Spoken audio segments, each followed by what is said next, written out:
Welcome to the journey to the end of your lifetime. It's Team 12's Jack's Ascent.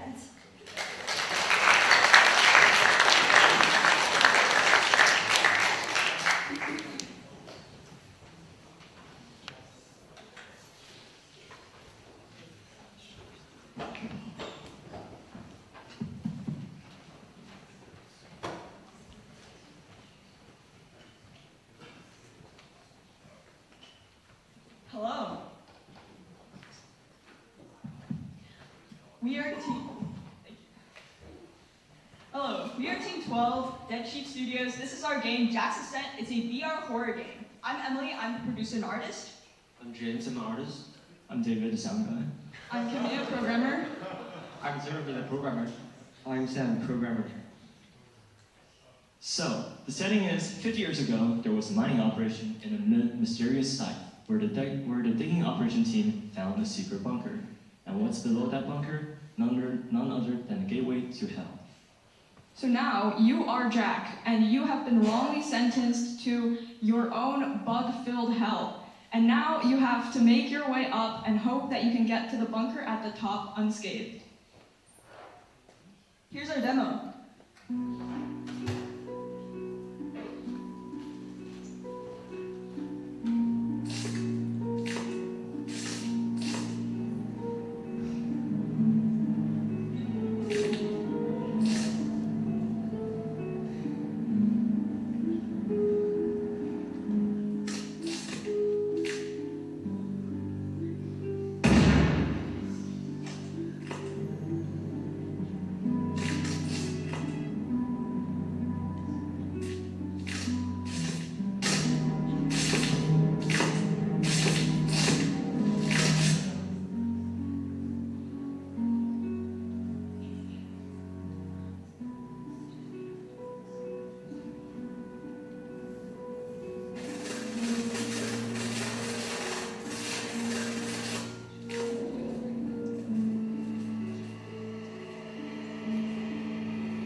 So, our initial pitch for this game was heavily inspired by another climbing horror game called White Knuckle.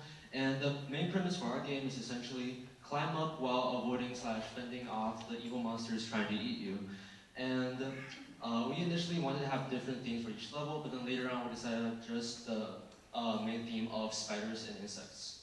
And we also chose VR because we believe that it's the best for immersive horror experience, and it also emulates the physical activity of climbing the best. So here is the overall layout of our game levels. The first level we are going to talk about is the tutorial level, and here is a piece of gameplay video. On the next slide, we have some main mechanics showcases. So this is one of the early demo on the PC. The main mechanic is basically using the VR controller to grab on the jugs and pull the player's self up. And on the right, we have a binary dot, which we smooth out the smooth out the camera in order to decrease the motion sickness. So designing sound effects, especially for the grab ones, I made it really fleshy to make it almost uncomfortable for the player, as they should be grabbing onto others' hands. So that's why it's a fleshy feel to give the player more immersion in that they're grabbing onto hands. For the player's weapon, we ended up choosing a gun because of its compatibility with the VR trigger. What we did was we placed these all around the map so the player has easy access in case they ever run into an enemy. When the player shoots and hits an enemy, the enemy will recoil and retreat, but will not be killed to keep the tension high. And here's a demo.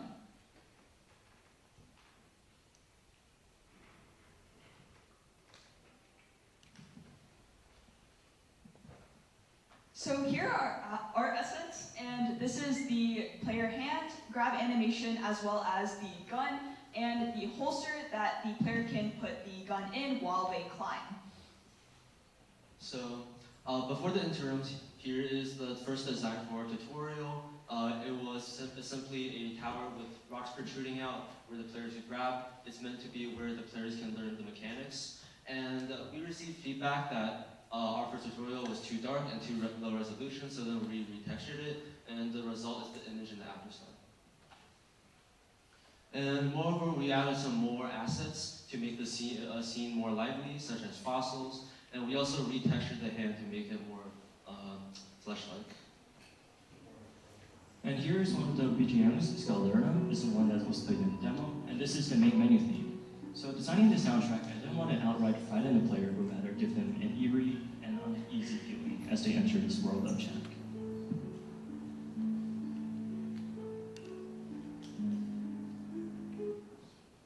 On to our second level, it is the spider level, also called the caves. So the caves is essentially a really spacious room with holes in the walls where spiders could seemingly crawl out of. And this is essentially the first actually scary room of our game, since this is where the players first encountered actual enemies. And our first design had very similar issues with the first design of our tutorial, that being too dark and low resolution, so then these images are the retextured version. So the first enemy the player encounters are the spiders. The spider only tracks moving fast objects, that's why the player is forced to crawl slowly through this level in order to feel the horror vibe. On the next slide, we have some spider models. As you can see, all the models are separated because the spider animation is controlled by code in order to fit the uneven terrains. The second enemy you will see are the lanternflies, which is a reference to the bugs you can typically see here in Pittsburgh. What they do is they first spawn in clusters of eggs, and then when the player approaches and gets too close, the eggs will explode and the lanternflies will emerge. After that, the lanternflies will start to chase the player and eventually obscure their vision. Here's some more art assets we added after we got some feedback from interns. They said that we needed to enhance our ambience in order to make it a little spookier. So we added some faces as well as some bones. As you can see, the faces are a bit disturbed, so it kind of reminds the player that they are indeed in hell. As for the spider level specifically, it was a really big room, but it was super empty, so then we added some bigger assets, such as the pillar and also the cages. The third level is the tunnel. This level is made of 3 distinct tunnels, which player could choose which one to climb in. Here's the demo, and you can see this is a really close and narrow place which can create a sense of impression. Yeah, so when designing these tunnels, we wanted the player to feel more claustrophobic, and we also put limited rests along the way in order to induce a sense of panic, as the players would need to climb while fighting off the monsters. The first enemy in this level is the mouse worm. When the mouse worm will be triggered from the start of the tunnel, and when this is the demo. And when the player grab on the first hand, the mouse worm will come up from the cage of the spider level and start chasing the player with a constant speed.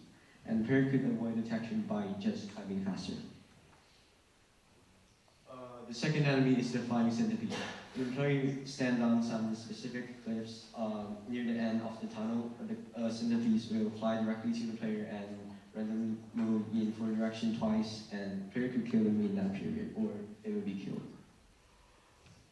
And this is the second BGM I made for the song, for the game. It's called Lost. And as you can hear from previous demos, this soundtrack will play occasionally when the player is climbing through hell. And this ambience or the soundtrack is mainly there to provide the player with and keep them on their toes, even when at times where actions can be lacking.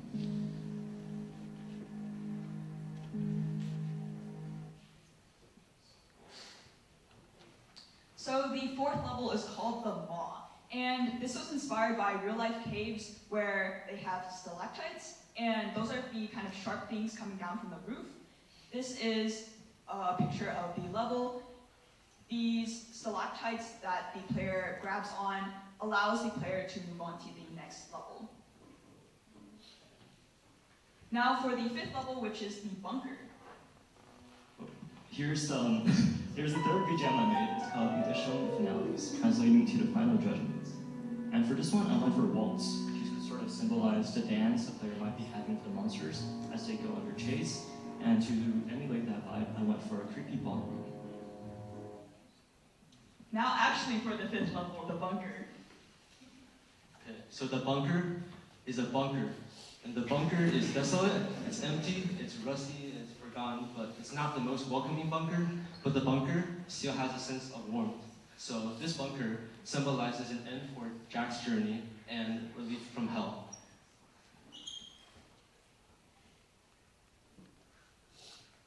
So for some closing remarks, overall, we are really proud of how the game ended up. However, some things we could have changed include adjusting the players' the level size, because some of the levels came out a little too big, and also accounting for different player heights, because some players may be a little shorter, a little taller, so we would need to adjust the grab for that.